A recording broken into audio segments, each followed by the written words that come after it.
আসসালামু আলাইকুম। কি অবস্থা সবার? আশা করছি তোমরা সবাই অনেক ভালো আছো। আজকের লেকচারে তোমাদের সবাইকে স্বাগতম। আজকে আমরা মোল রিলেটেড যে সমস্ত ম্যাথ আছে সেই ম্যাথগুলো সলভ করব। অর্থাৎ অ্যাভোগাড্রো সংখ্যা ভিত্তিক গণনা বা মোল রিলেটেড এক কথায় বলতে পারি। মোল রিলেটেড যে ম্যাথগুলো আছে সেই ম্যাথগুলো আমরা আজকে সলভ করব। তো গত লেকচারে আমরা হচ্ছে যে মোলের যেই চারটা সূত্র, বেসিক চারটা formula n is equal to n divided by na is equal to w by m is equal to v litre divided by 22.4 আর একটা হচ্ছে v লিটার ডিভাইডেড বাই 24.8। এই চারটা সূত্র আমরা গত লেকচারে আলোচনা করছিলাম। এটা হচ্ছে আমাদের গত লেকচারের ফলাফল। আচ্ছা, এখন একটু বলে নেওয়া ভালো যে n is equal to n ভাগ na এই সূত্রটা আমরা কখন ইউজ করব? আমাদের প্রশ্নে যখন কোন একটা সংখ্যা দেওয়া থাকবে, ঠিক আছে, যখন কোনো একটা সংখ্যা দেওয়া থাকবে তখন আমরা n is equal to n ভাগ na এই সূত্রটা ইউজ করব। তারপরে দেখো n is equal to w by m এই সূত্রটা আমরা কখন ইউজ করব?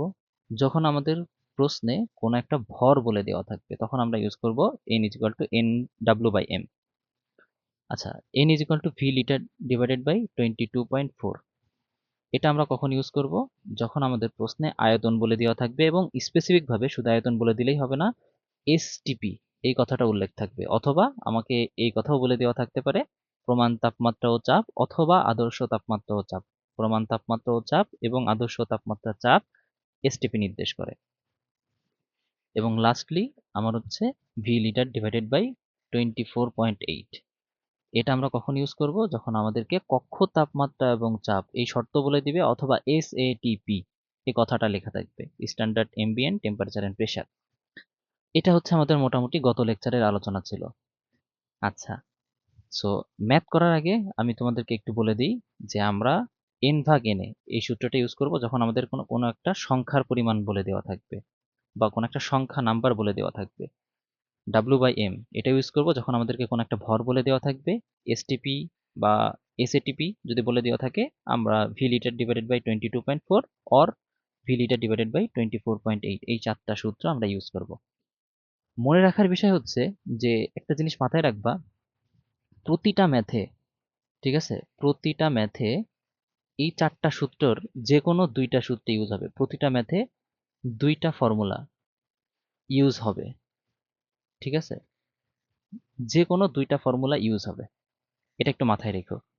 প্রত্যেকটা ম্যাথে এই চারটা সূত্রর যে কোনো দুইটা ফর্মুলা ইউজ হবে। এবং আমি তোমারে বলতে পারি আজকে আমরা মোট 10টা ম্যাথ করব। এই 10টা ম্যাথ করলে তোমার এই রিলেটেড ম্যাথমেটিক্যাল টার্মসে কোনো আর সমস্যা থাকবে না, আশা করতেছি। আচ্ছা, তো চলো আমরা শুরু করি আমাদের ফার্স্ট ম্যাথ। ফার্স্ট ম্যাথে বলা আছে একটি সোডিয়াম পরমাণুর ভর কত। আচ্ছা, একটি সোডিয়াম পরমাণু, আচ্ছা তুমি একটু তাকাও তো, একটি সোডিয়াম পরমাণু, একটি, এটা হচ্ছে কি একটা নাম্বার না? যদি নাম্বার হয় তাহলে আমরা মোলের কোন সূত্র ইউজ করব? এন ভাগ এন এ। আচ্ছা ঠিক আছে, ইজ ইকুয়াল টু আমাদেরকে কি বলছে? সোডিয়াম পরমাণুর ভর চাইছে, ভর। তাহলে ভর বলে দেওয়া থাকলে আমরা কোন সূত্র ইউজ করব? ডাব্লিউ বাই এম।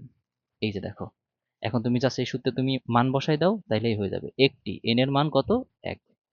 আচ্ছা, তার মানে হচ্ছে 1 ডিভাইডেড বাই এন এ মানে হচ্ছে 6.023 ইন্টু 10⁻23 ইজ ইকুয়াল টু আমরা ভরটা বের করব, ডাব্লিউ ডিভাইডেড বাই এম।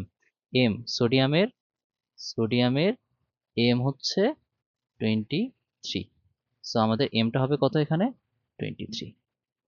এখন তুমি যদি এটা ক্যালকুলেটরে ক্যালকুলেশন করো তুমি এখান থেকে খুব ইজিলি ডাব্লিউ এর একটা মান পেয়ে যাবা। এটাই হবে আমাদের অ্যান্সার। ওকে, আশা করি বুঝছো। দেখো আমি বলছিলাম কি, প্রত্যেকটা ম্যাথে দুইটা ফর্মুলা ইউজ হবে, এই চারটা ফর্মুলার ভিতর থেকে যে কোনো দুইটা ইউজ হবে। এখানে আমাদের কোন দুইটা ইউজ হয়েছে? N divided by N A আর একটা হচ্ছে ডাব্লিউ বাই এম। ওকে, প্রশ্ন পড়ে আমাকে জাস্ট বুঝতে হবে যে এই চারটা ফর্মুলার ভিতরে কোন দুইটা ইউজ হবে, অ্যান্ড ওই দুইটা তুমি অ্যাপ্লাই করে দিবা, দেন দেখবা এবং সূত্রে মান বসাই দিবা এবং দেখবা যে তোমার অ্যান্সার হয়ে গেছে। পরের কোশ্চেনে আসো। বলতেছে একটি পানির অণুর, অন্য একটা কালিনী, একটি পানির অণুর ভর কত? একটি পানির অণু, একটি, তার মানে আমাকে কোন সূত্র ইউজ করতে হবে? এন ডিভাইডেড ভাগ এন এ। ওকে, করলাম, ভালো কথা। বলছে পানির অণুর ভর কত? ভর বলছে যেহেতু তাহলে ডাব্লিউ বাই এম। এবার জাস্ট তুমি এই সূত্রে মান বসাই দাও, তাইলেই অ্যান্সার শেষ। একটি পানির অণু, তার মানে আমার এন এর মান কত? 1। বসাইলাম 1 ডিভাইডেড ভাগ এন এর মানে কত? এন এর মানে হচ্ছে 6.023 into 10⁻23 is equal to W, পানির ভর বের করব, ভর। তার মানে ডাব্লুটা আমার থাকবে, আর এম, H2O, H2O এর জন্য এম এর মান হচ্ছে 18। সো এখান থেকে তুমি খুব ইজিলি ডাব্লুটা ক্যালকুলেশন করলেই পেয়ে যাবা অ্যান্সার। আশা করি বুঝছো। 3 নাম্বার ম্যাথে আসো। বলতেছে কি যে 1 গ্রাম হাইড্রোজেনে কতটি পরমাণু আছে। বুঝো কিন্তু, 1 গ্রাম হাইড্রোজেনে, তার মানে কি একটা ভর দেওয়া আছে আমাকে। ঠিক আছে, আমার কি দেওয়া আছে? একটা ভর দেওয়া আছে। যেহেতু ভর দেওয়া আছে, তাহলে আমি মোলের W/M এই সূত্রটা ইউজ করব।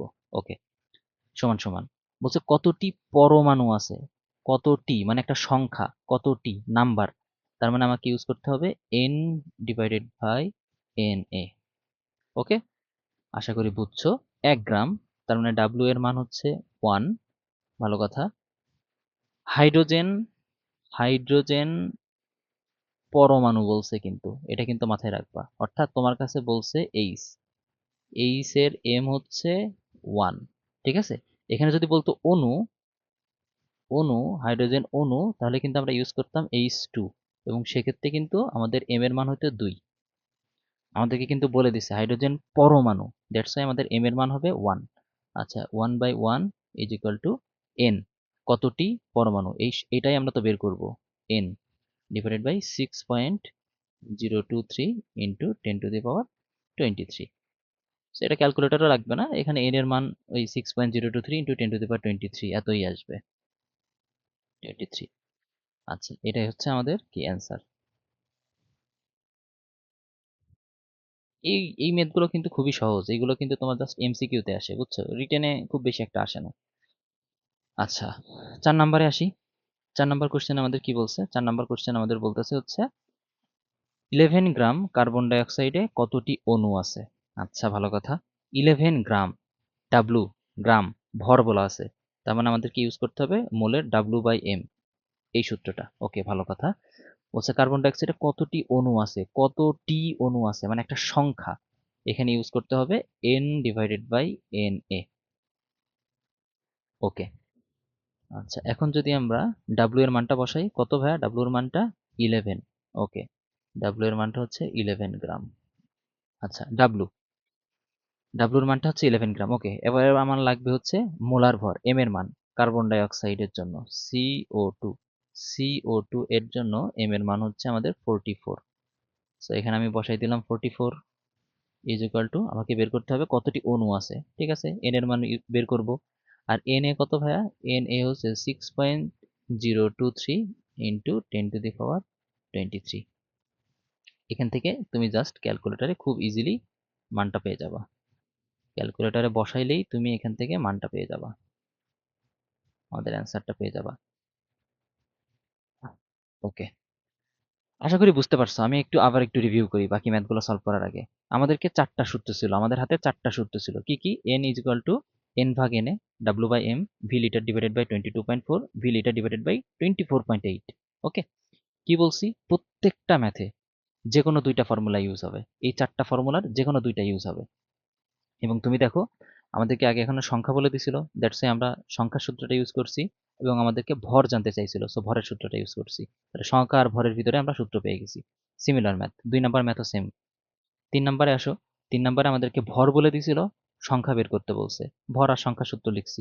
4 নাম্বার ম্যাথও সেম। ঠিক আছে, ম্যাথগুলো কিন্তু খুব ইজি। 5 নাম্বার, আচ্ছা এটা মেবি 4, এটা হবে 5 নাম্বার। এটা ভুল করে 4 হয়ে গেছে, এটা হবে আমাদের 5 নাম্বার ম্যাথ। আচ্ছা, 5 নাম্বার ম্যাথে দেখো কি বলছে। 5 নাম্বার ম্যাথে বলছে যে প্রমাণ তাপমাত্রা ও চাপে 1 ml অক্সিজেন গ্যাসে কতটি অণু আছে। 1 ml, 1 ml, এটা কি ভাইয়া? একটা আয়তন না? তাহলে আয়তনের কোন সূত্র ইউজ করতে হবে আমাকে? V litre divided by 22.4 or v litre divided by 24.8। অর্থাৎ আমি যদি একটু ফার্স্ট স্লাইডে যাই, আমাদেরকে এই দুইটা, এইটা আর এইটা, এই দুইটার ভিতরে যে কোনো একটা সূত্র ইউজ করতে হবে, বাট কোনটা করব? আসি দেখি আমাদের কিসের ডেটা দেওয়া আছে। আমাদেরকে বলা আছে প্রমাণ তাপমাত্রা এবং চাপ। প্রমাণ তাপমাত্রা এবং চাপ মানে কি ভাইয়া? প্রমাণ তাপমাত্রা এবং চাপ, এটার মানে হচ্ছে এসটিপি। এটা কিন্তু আমরা জেনে আসছি। সো আমাদের এসটিপি এর আয়তনের সূত্রটা ইউজ করতে হবে। এসটিপি এর আয়তনের সূত্রটা কি? V litre divided by 22.4 is equal to আমাদেরকে কি বলছে, কতটি অণু আছে অক্সিজেনের, তাই না? অণু, তার মানে হচ্ছে n divided by N a. কতটি অণু আসে, সংখ্যা বলছে, সংখ্যা চাইছে, দ্যাটস আমরা ইউজ করছি n divided by N a. আচ্ছা, এখানে একটা বোঝার বিষয় আছে। দেখো, আমরা এখানে ইউজ করছি ভি লিটার, অর্থাৎ আমরা আয়তনের যে এককটা পাবো সেটা অবশ্যই পাবো কিসে? লিটারে। আমরা এখানে লিটার ইউজ করছি, বাট দেখো আমাদের এখানে দেওয়া আছে কি 1 ml। সো আমরা 1 ml সমান সমান কত জানি? 1 ml মানে হচ্ছে 10⁻³ লিটার। কারণ কি আমরা জানি হচ্ছে 1 লিটার অথবা 1 ডেসিমিটার কিউব মানে হচ্ছে 10⁻³ ml। 3 ml যে কথা, সেন্টিমিটার কিউবও একই কথা, সেন্টিমিটার কিউবও যে কথা, সিসিও একই কথা। এটা কিন্তু আমাদের এককের একটা চেঞ্জ এখানে আছে, ঠিক আছে? আমাদেরকে এমএল মিলিলিটার এককে আছে, আমাদেরকে কিন্তু লিটার এককে বের করে নিতে হবে, ঠিক আছে? কারণ আমাদের সূত্রে কিন্তু আমরা যেই ভি এর এককটা ইউজ করছি, আয়তনে যে এককটা ইউজ করছি সেটা অবশ্যই লিটারে ইউজ করছি, ভি লিটার ডিভাইডেড বাই 22.4। আচ্ছা, এই এককে চেঞ্জ নিয়ে আশা করি তোমাদের কোনো সমস্যা নাই। আর যদি সমস্যা থাকেও আমি এটা অবশ্যই আহ, আমার কোনো একটা ভিডিওতে এককের কনভার্সন কিভাবে করতে হয় সেটা আমি দেখাবো। আপাতত এতটুকু জেনে রাখো যে 1 লিটার মানে হচ্ছে, 1 লিটার যে কথা 1 ডেসিমিটার কিউব একই কথা, আর 1 লিটার যে কথা 10⁻³ বা 1000 মিলিলিটার সেন্টিমিটার কিউব সিসি, সবগুলো একই কথা। আচ্ছা, এখন দেখো আমি যদি ভি এর মানটা বসাই, আমাদের ভি এর মানটা কত ভাইয়া? 10⁻³ divided by 22.4 is equal to, আমার বলছে কতটি অণু আছে, তা এন এর মান বের করব। আর এন এ কত? এন এ আমাদের জানা মান 6.023 ইন্টু 10⁻23। এখান থেকে তুমি খুব ইজিলি ক্যালকুলেটারে বসাইলেই এন এর মানটা পেয়ে যাবা। এই হলো আমাদের অ্যান্সার। পরের ম্যাথে আসি। বলতেছে প্রমাণ অবস্থায় 1.7 গ্রাম অ্যামোনিয়া গ্যাসের আয়তন কত? আচ্ছা, দেখি তো আমাদের কি বলে দেওয়া আছে, গ্রাম বলে দেওয়া আছে। প্রমাণ অবস্থায় 1.7 গ্রাম মানে ভর বলে দেওয়া আছে। সো আমাদেরকে মোলের ভরের সূত্রটা ইউজ করতে হবে, W/m। ওকে, করলাম। ইজ ইকুয়াল টু, বলছে গ্যাসের আয়তন কত, তার মানে আয়তনের সূত্র ইউজ করতে হবে। বাট আয়তনের কোন সূত্রটা ইউজ করব, এসটিপি নাকি এসএটিপি? দেখো আমাদেরকে বলা আছে প্রমাণ অবস্থা। প্রমাণ অবস্থা মানে কি ভাইয়া? প্রমাণ অবস্থা মানে কিন্তু হচ্ছে এসটিপি। প্রমাণ অবস্থা যে কথা, এসটিপিও কিন্তু একই কথা, অর্থাৎ এসটিপি এর আয়তনের সূত্র ব্যবহার করতে হবে। এসটিপি এর আয়তনের সূত্র হচ্ছে ভি লিটার ডিভাইডেড বাই 22.4। এবার তুমি জাস্ট এখানে মান বসাও, মান বসাইলে আমাদের অ্যান্সার হয়ে যাবে। ডাব্লিউ এর মান কত ভাইয়া? 1.7। ভালো কথা। M, ammonia, NH3। NH3 এর জন্য এম এর মান কত ভাইয়া? 17। তো এখানে 17 বসাও। আচ্ছা, আয়তন বের করব, ভি লিটার, এটা আমরা বের করব ডিভাইডেড বাই কত? 22.4। এখান থেকে তুমি ক্যালকুলেটারে বসাইলেই এখান থেকে তুমি কিসের মান পেয়ে যাবা? আয়তনের মানটা তুমি এখান থেকে পেয়ে যাবা। ওকে, এটা আমাদের 5 নাম্বার না, এটা আমাদের হচ্ছে 6 নাম্বার ম্যাথ। ওকে, আচ্ছা আচ্ছা, মার্কিং এ মেবি একটু ভুল হয়েছে। 6, এটা হবে আমাদের 7 নাম্বার ম্যাথ। আচ্ছা, 7 নাম্বার ম্যাথে দেখো কি বলছে। বলছে 72 গ্রাম, 72 গ্রাম, একটা ভর বলে দেওয়া আছে, 72 গ্রাম পানিতে কত মোল পানি, কত মোল পানি। সো আমরা এখান থেকে কিন্তু খুব সহজেই বের করতে পারি। এন ইজ ইকুয়াল টু আমরা জানি W/m, যেহেতু আমাদের ভর বলে দেওয়া আছে। ডাব্লিউ এর মান কত ভাইয়া? 72। আর পানি, পানি এর এম কত? পানি এর এম হচ্ছে 18। এবং তুমি যদি 72 4 দিয়ে ভাগ করো, সরি 72 18 দিয়ে ভাগ করো, 72 ডিভাইডেড বাই 18 কত আসে? 4 আসে। এন এর মান আসে কত? 4 মোল। তুমি প্রথম অংশটা পেয়ে গেছো, ঠিক আছে? 72 গ্রাম পানিতে কত মোল পানি থাকে? 4 মোল পানি থাকে।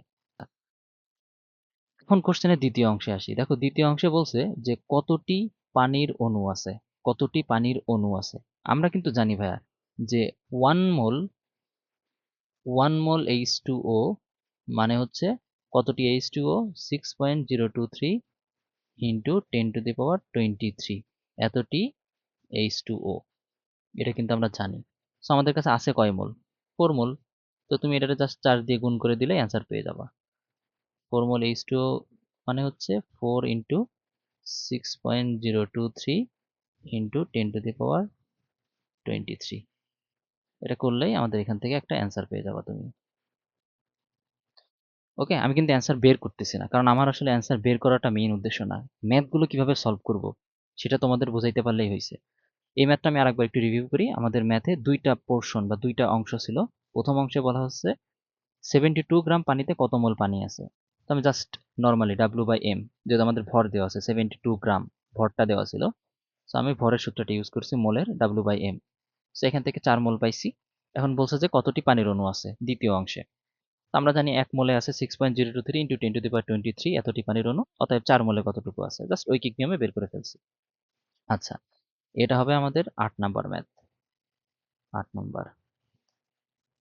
আচ্ছা, 8 নাম্বার ম্যাথে দেখি কি বলতেছে। আমাদের বলতেছে কি যে 5 গ্রাম পানিতে হাইড্রোজেন এবং অক্সিজেন পরমাণুর সংখ্যা হিসাব করো।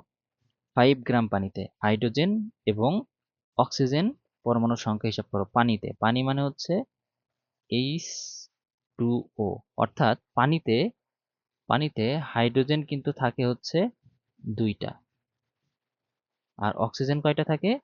অক্সিজেন থাকে হচ্ছে 1টা। ওকে, এটা আমরা আগে থেকে লিখে রাখলাম। ওকে, এবার দেখি কি বলতেছে। বলতেছে 5 গ্রাম, 5 গ্রাম, 5 গ্রাম। 5 গ্রামটা কি ভাইয়া? একটা ভর না? মানে মোলের কোন সূত্রটা ইউজ করতে হবে? W/M করলাম, ইজ ইকুয়াল টু, বলতেছে হাইড্রোজেন এবং অক্সিজেনের পরমাণুর সংখ্যা হিসাব করো। পরমাণুর সংখ্যা, সংখ্যা হিসাব করতে হবে, তার মানে আমাকে N/Na এই সূত্রটা ইউজ করতে হবে। ওকে, ভালো কথা। W এর মান কত ভাইয়া? 5 ডিভাইডেড বাই পানির জন্য M এর মান হচ্ছে 18 is equal to N divided by Na। তুমি যদি করো, তুমি এখান থেকে N এর যে মানটা পাবা সেটা আমি একটু দেখি ক্যালকুলেশন করে কত আসে। N এর মান আসে 1.67 ইন্টু 10⁻23। N এর মান আসে এত। আচ্ছা, তুমি দেখো, এটা কিন্তু আমাদের অক্সিজেনের মানটা পাইলাম, কারণ আমাদের পানিতে অক্সিজেন পরমাণু ছিল হচ্ছে 1টা। এখন এইটার সাথে, এই এন এর সাথে আমি যদি 2 গুণ করে দিই, ঠিক আছে, আমাদের যে অ্যান্সার আসছে তার সাথে যদি আমি 2 গুণ করে দিই, তাহলে আমরা কিসের মান পাবো? এখান থেকে যে অ্যান্সারটা পাবো সেটা হবে আমাদের হাইড্রোজেন পরমাণুর সংখ্যা। এটা পাবো আমি হাইড্রোজেন পরমাণু, আর এখান থেকে পাবো হচ্ছে অক্সিজেন পরমাণু। আশা করি বুঝছো বিষয়টা। তারপর আমি আরেকবার রিভিউ করতেছি। আমাদেরকে কোশ্চেনে বলা ছিল যে 5 গ্রাম পানিতে হাইড্রোজেন এবং অক্সিজেন পরমাণুর সংখ্যা হিসাব করো। ঠিক আছে, হাইড্রোজেন এবং অক্সিজেনের পরমাণুর সংখ্যা হিসাব করো। আচ্ছা, তো করব, ভালো কথা। তো পানিতে হাইড্রোজেন থাকে 2টা, অক্সিজেন থাকে 1টা, এতটুকু আমরা জানি, লিখে নিছি আগে। ওকে, এবার তুমি দেখো, আমরা সূত্র ইউজ করছি W/M। কেন ইউজ করছি? কারণ আমাদের ভরের মানটা বলে দেওয়া ছিল। ঠিক আছে। আচ্ছা, পরমাণুর সংখ্যা চাইছিল, দ্যাটস আমরা N/Na এই সূত্রে ইউজ করছি। এখান থেকে আমরা N এর মান বের করছি। N এর যেই মানটাই পাইছি তার সাথে যদি আমি 1 গুণ করে দিই, তাহলে আমি কি অক্সিজেনের পরমাণু কয়টা আছে সেটা পাবো না? কারণ পানিতে অক্সিজেন আছেই তো 1টা। তো অ্যান্সারের সাথে আমি যদি 1 গুণ করি, তো 1 যদি গুণ করার মানে 1 গুণ করলেও যা, না করলেও তাই, এই সংখ্যাই তো পাবো আমি। আর হাইড্রোজেনের যদি বের করতে চাই, তাহলে যেই অ্যান্সার আসছে সেই অ্যান্সারের সাথে আমাকে গুণ করতে হবে কত? 2 দিয়ে। দ্যাটস ওয়াই আমরা অ্যান্সারের সাথে 2 দিয়ে গুণ করে দিছি। তাহলে আমরা কিসের মানটা পাবো? হাইড্রোজেন পরমাণুর সংখ্যা পাবো। ঠিক আছে। আচ্ছা, পরবর্তী ম্যাথে যাই। পরবর্তী ম্যাথ, এটা আমাদের 9 নাম্বার ম্যাথ হবে, 09। আচ্ছা, এই পরবর্তী ম্যাথটা, এই 9 নাম্বার ম্যাথটা মানে এই টাইপের সিমিলার টাইপের ম্যাথ বুয়েটে আসছিল একবার। ঠিক আছে, তোমরা যদি বুয়েটের কোশ্চেন ব্যাংক দেখো, তুমি দেখবা যে এই ম্যাথটা বুয়েটে আসা ম্যাথ। আচ্ছা, দেখো কি বলছে, ম্যাথটা একটু বুঝো। ম্যাথে বলছে যে 300টি স্বাক্ষর দিতে গ্রাফাইট পেন্সিলের 30 মিলিগ্রাম খরচ হয়। 300টি স্বাক্ষর দিতে খরচ হয় কত? 30 মিলিগ্রাম। ভালো কথা। প্রতিটি স্বাক্ষরে কতটি কার্বন পরমাণু খরচ হয়? একটু চিন্তা করো, কতটি কার্বন পরমাণু খরচ হয়। তার মানে আমাকে একটা সংখ্যা চাইছে কোশ্চেনে। তার মানে অবশ্যই আমাকে n ভাগ na এই সূত্র ইউজ করতে হবে। এই n আমরা এখান থেকে বের করব, ভালো কথা। বাট আমার তো আরো একটা সূত্র লাগবে, তাই না? সেই সূত্র দেখো, একটা হিন্টস আমাকে দেওয়া আছে, এই যে মিলিগ্রাম। মিলিগ্রাম কিসের একক ভাইয়া? ভরের একক। তার মানে আমাকে এখানে ইউজ করতে হবে W/m, এই সূত্র ইউজ করতে হবে। আবার বলি আমি জিনিসটা, আমাকে বলছে প্রতিটি স্বাক্ষরে কতটি কার্বন পরমাণু খরচ হবে। কতটি তার মানে একটা সংখ্যা, সংখ্যা যেহেতু বলে দিছে, তার মানে আমরা মোলের কোন সূত্র ইউজ করছি? n/na। ভালো কথা। এখন আমার একটা সূত্র তো আর ইউজ হবে না, প্রত্যেকটা ম্যাথে আমার দুইটা সূত্র ইউজ হবে। আরো একটা সূত্র আমাদের ইউজ হবে, সেই সূত্রটা কি? W/m। কেমনে পাইলাম এটা? দেখো আমাদের ভরে মানটা বলে দেওয়া আছে 30 গ্রাম। ওকে, আচ্ছা। এখন এই 30 মিলিগ্রাম এখানে সরাসরি ইউজ করা যাবে না। দেখো আমাদেরকে বলছে যে 300টি স্বাক্ষর দিতে, 300টার জন্য আমার খরচ হবে হচ্ছে 30 মিলিগ্রাম। বা 30 মিলিগ্রাম যে কথা, 30 ইন্টু 10⁻³ গ্রাম কিন্তু একই কথা, কারণ আমার এই ডাব্লুর মান কিন্তু গ্রামে বসাইতে হবে, মিলিগ্রামে না। ঠিক আছে, এটা কেমনে পাইলাম? এটা পাইলাম হচ্ছে, আমরা জানি 1 গ্রাম সমান সমান 1000 মিলিগ্রাম। সো আমরা মিলিগ্রাম থেকে গ্রামে মানটা বের করছি।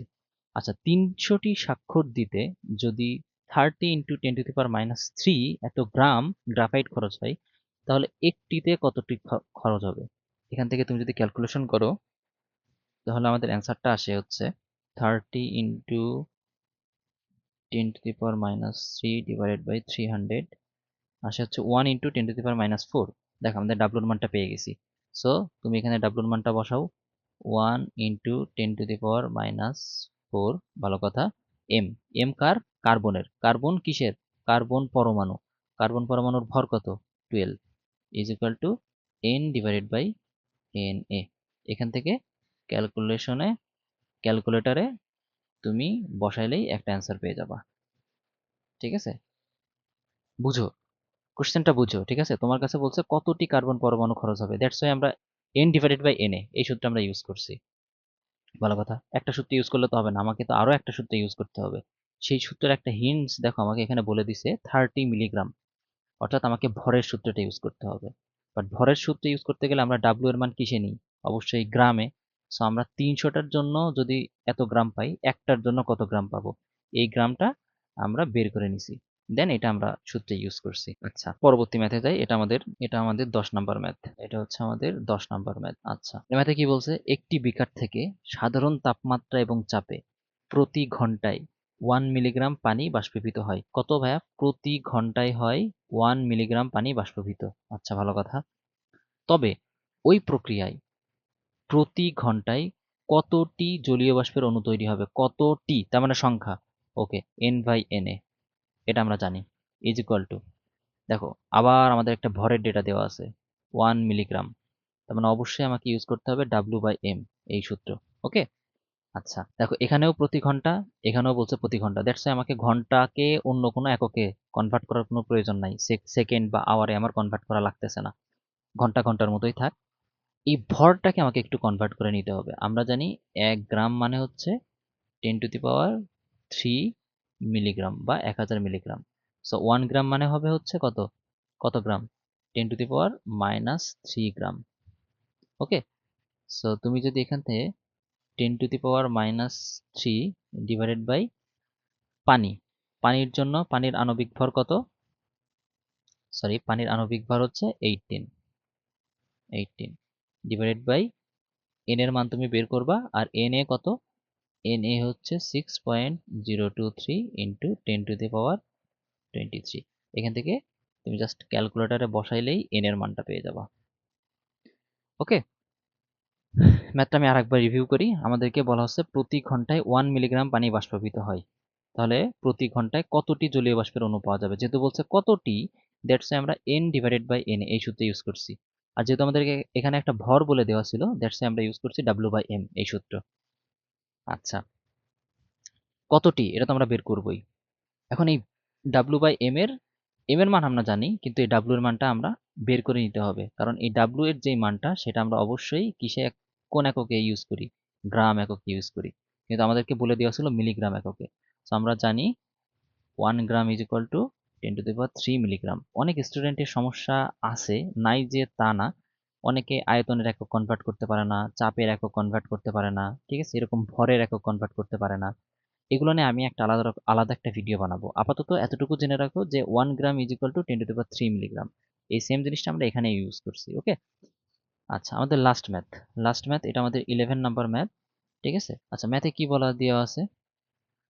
ম্যাথে বলা আছে যে বাষ্পীভবনের কারণে একটি পাত্রের পানি যদি প্রতি ঘন্টায় প্রতি ঘন্টায় 10 mg বা 10 মিলিগ্রাম ওজন হারায়, তবে প্রতি সেকেন্ডে ওই প্রক্রিয়ায় জলীয় বাষ্পের কতটি অণু তৈরি হবে? আচ্ছা, আমি সবার লাস্টে একটু আগে আসি। কতটি অণু, তার মানে অবশ্যই আমাকে n/na এই সূত্র ইউজ করতে হবে। আচ্ছা, করলাম, ভালো কথা। আর কিসের মান দেওয়া আছে? আমাকে ভরে মানটা দেওয়া আছে, তাই না? তার মানে অবশ্যই আমাকে w/m এই সূত্রটা ইউজ করতে হবে। আচ্ছা, কোন দুইটা সূত্র ইউজ করতে হবে এতটুকু আমরা শিওর, বের করে ফেলছি। এইবার আসো আমরা মান বসাবো, বাট মান বসানোর আগে কিছু কাজ আছে। দেখো, তোমার এখানে কি বলছে? তোমার এখানে বলছে প্রতি ঘন্টায়, ঠিক আছে, প্রতি ঘন্টায় তোমার হচ্ছে 10 মিলিগ্রাম ওজন হারায়। কিন্তু এখানে আবার তোমারে বলছে প্রতি সেকেন্ডে বের করতে। বুঝছো কথা? তোমার ওখানে ছিল হচ্ছে প্রতি ঘন্টায় তোমার ডেটা দেওয়া আছে, কিন্তু তোমাকে বের করতে বলছে প্রতি সেকেন্ডে। তার মানে আমরা আগে এই ঘন্টাকে আগে কিসে কনভার্ট করব? সেকেন্ডে। ঠিক আছে, আচ্ছা, আমরা জানি হচ্ছে 1 আওয়ার বা 1 ঘন্টা, 1 ঘন্টা মানে হচ্ছে 60 into 60 is equal two 3600 second. ঠিক আছে, আমরা জানি 1 ঘন্টা মানে হচ্ছে 3600 সেকেন্ড। সো আমরা এইভাবে লিখতে পারি যে প্রতি ঘন্টা মানে হচ্ছে 3600 সেকেন্ড। তার মানে 3600 সেকেন্ডে ওজন হারাই 10 মিলিগ্রাম। ভাইয়া, 10 মিলিগ্রামকে এখন গ্রামে কেমনে নিব? 10 ইন্টু 10⁻³ গ্রাম। কারণ কি, 1 গ্রাম সমান সমান 1000 মিলিগ্রাম। সো মিলিগ্রাম থেকে যদি গ্রামে আসতে হয় অবশ্যই ভাগ করতে হবে, অথবা 10⁻³ দিয়ে গুণ করতে হবে। আমি সেটাই করছি। তার মানে হচ্ছে একবারে বলতে পারি আমরা 3600 সেকেন্ডে ওজন হারায় 10 ইন্টু 10⁻³ গ্রাম। আচ্ছা, তাহলে 1 সেকেন্ডে কতটি সেটা একটু বের করি। আমাদের এই 1 সেকেন্ডে কিন্তু চাইছে প্রতি সেকেন্ডে। সো 1 সেকেন্ডে হবে 10 ইন্টু 10⁻³ ডিভাইডেড বাই 3600, এত গ্রাম। আচ্ছা, দেখি এটা কত আসে। আচ্ছা, এটা আসে হচ্ছে এত গ্রাম। তাহলে তুমি এখানে ডাব্লিউ এর মানটা বসাই দাও, 2.778 ইন্টু 10⁻⁻6 ডিভাইডেড বাই, বলছে জলীয় বাষ্প মানে হচ্ছে পানি। তো পানির আণবিক ভর কত ভাইয়া? 18। আচ্ছা, বসাইলাম। এন এর মান তো আমরা বের করবই। আর এন এ আমরা জানি 6.023 ইন্টু 10⁻23। সো এটা আর লিখলাম না। সো এখান থেকে যদি আমরা এন এর মান বের করি তাহলে আমাদের অ্যান্সারটা আসবে এরকম। যদি করি তাহলে আমাদের অ্যান্সারটা আসে হচ্ছে 9.294 ইন্টু 10⁻16। এটা হয় আমাদের অ্যান্সার। ওকে, আচ্ছা, এই হচ্ছে আমাদের মোটামুটি 11টা ম্যাথ। এই 11টা ম্যাথ তুমি যদি ভালো মতো বুঝে থাকো বা একটু প্র্যাকটিস করো নিজে নিজে, আশা করি এই টপিকের উপরে কোনো ম্যাথে আর কোনো সমস্যা হবে না। আমি ফার্স্ট থেকে আবার একটু রিভিউ করতেছি। আমাদের হাতে সূত্র ছিল 4টা মোলের: n/na, w/m, V litre divided by 22.4, V litre divided by 24.8 বা 24.8। কি বলছিলাম? প্রত্যেকটা ম্যাথে 2টা করে ফর্মুলা ইউজ হবে। এখানকার এই 4টা ফর্মুলার ভিতরে যে কোনো 2টা ইউজ হবে। এটা কেমনে বুঝবো? কোশ্চেনে যে ডেটা দেওয়া থাকবে সেই ডেটার ভিত্তিতে আমরা ওই 2টা সূত্র নির্বাচন করব প্রত্যেকটা বার। এই যে 11টা ম্যাথ করাইছি, তুমি জাস্ট একটু যদি দেখো, প্রত্যেকটা বারে আমরা প্রশ্নে বলা ডেটার উপর ভিত্তি করে আমরা মানগুলো বসাইছি, 2টা সূত্র বসাইছি। দেন ওই 2টা সূত্রের কোশ্চেনে যে মানগুলো দেওয়া ছিল সেই মানগুলো ইউজ করে আমরা এই 11টা ম্যাথ সলভ করছি। সো আশা করি এই ম্যাথগুলো বুঝছো, এবং তোমাদের বইয়ে, বিশেষত হাজারিনাগের বইয়ে তোমরা যদি প্র্যাকটিস করো এই টপিক রিলেটেড যে সমস্ত ম্যাথগুলো আছে, আশা করি তোমাদের আর কোনো ম্যাথে আটকাবে না। এতটুকু বিশ্বাস আমি আমার স্টুডেন্টের উপরে রাখতেই পারি। ঠিক আছে, তো পরবর্তী লেকচারে আবার দেখা হচ্ছে তোমাদের সাথে। সেই পর্যন্ত সবাই সুস্থ থাকো, ভালো থাকো, ঠিক মতো নিয়মিত পড়াশোনা করো। আল্লাহ হাফিজ। আসসালামু আলাইকুম।